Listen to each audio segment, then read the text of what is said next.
Majalah bisnis dan finansial Forbes merilis daftar 50 orang terkaya di Indonesia berjudul Indonesia's 50 Richest List.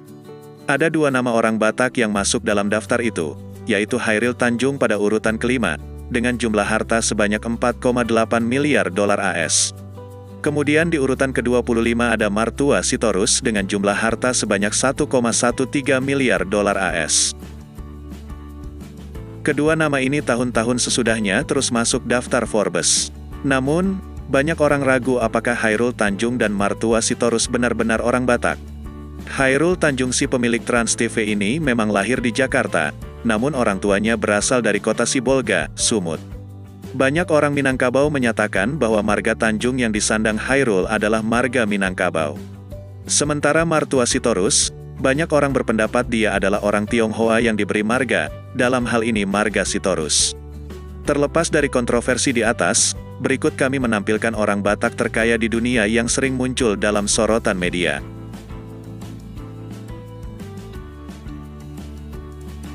Chairil Tanjung. Pada tahun 2010, Forbes menempatkan Chairil Tanjung sebagai salah satu orang terkaya di dunia. Chairil berada di urutan ke-937 dengan total kekayaan mencapai 1 miliar US dollar. 1 tahun kemudian menurut Forbes, kekayaan Chairil telah meningkat lebih dari 2 kali lipat, yakni 2,1 miliar US dollar. Tahun 2014, kekayaan Chairil mencapai sebesar 4 miliar US dollar dan masuk orang terkaya nomor 375 dunia. Di balik kesuksesannya, Chairil Tanjung menyampaikan bahwa tidak ada kesuksesan yang bisa dicapai seperti membalikkan telapak tangan. Tidak ada keberhasilan tanpa kerja keras, keuletan, kegigihan, dan kedisiplinan. Hal itu juga harus dibarengi dengan sikap pantang menyerah dan tidak cepat putus asa.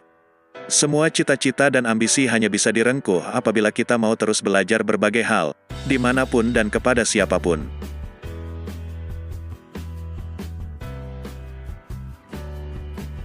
Martua Sitorus.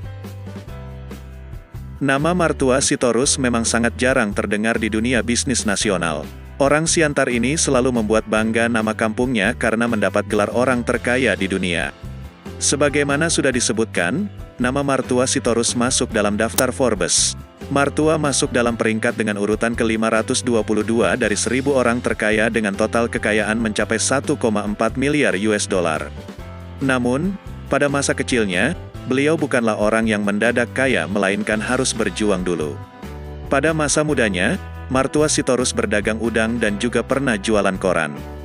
Tak heran jika ia dinobatkan sebagai orang terkaya Indonesia ke-7 tahun 2020 oleh majalah Forbes karena tekadnya yang keras bagai baja sejak kecil.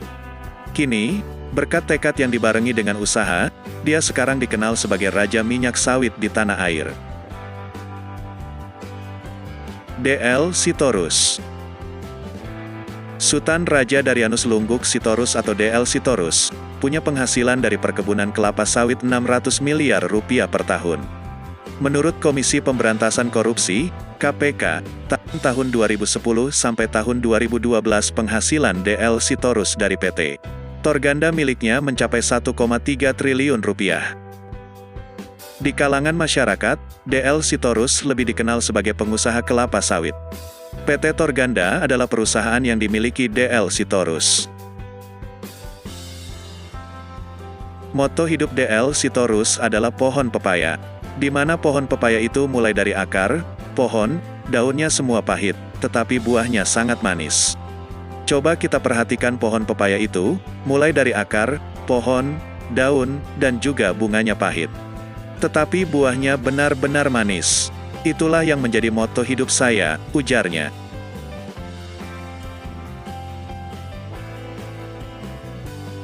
Hotman Paris Hutapea. Hotman Paris merupakan pengacara terkaya sekaligus termahal di Indonesia. Pengacara ini memiliki banyak aset kekayaan yang melimpah karena hampir memiliki semua ruko-ruko termahal di Jakarta Utara. Sebut saja 200 unit ruko yang disewakannya di daerah Jakarta, mulai dari Jalan Boulevard Raya hingga Kelapa Gading, Jakarta Utara. Untuk saat ini, harga minimal satu unit ruko adalah 200 juta rupiah. Sementara itu, dari profesinya sebagai pengacara ia mampu menghasilkan uang setidaknya 100 juta rupiah untuk setiap kasus yang ditanganinya. Tingginya biaya untuk menyewa Hotman Paris inilah yang menyebabkan ia hanya digunakan kalangan artis dan pejabat tinggi. Dia disebut sebagai Raja Masalah Kepailitan. Adapun kunci sukses Hotman Paris yaitu bekerja keras yang dilandasi dengan passion dan mencintai pekerjaan. Sukses karena mencintai pekerjaannya bagi seorang Hotman Paris, bekerja keras secara profesional tak hanya untuk uang semata. Lebih dari itu, ia merupakan sosok yang menikmati sekaligus mencintai pekerjaannya sebagai seorang lawyer.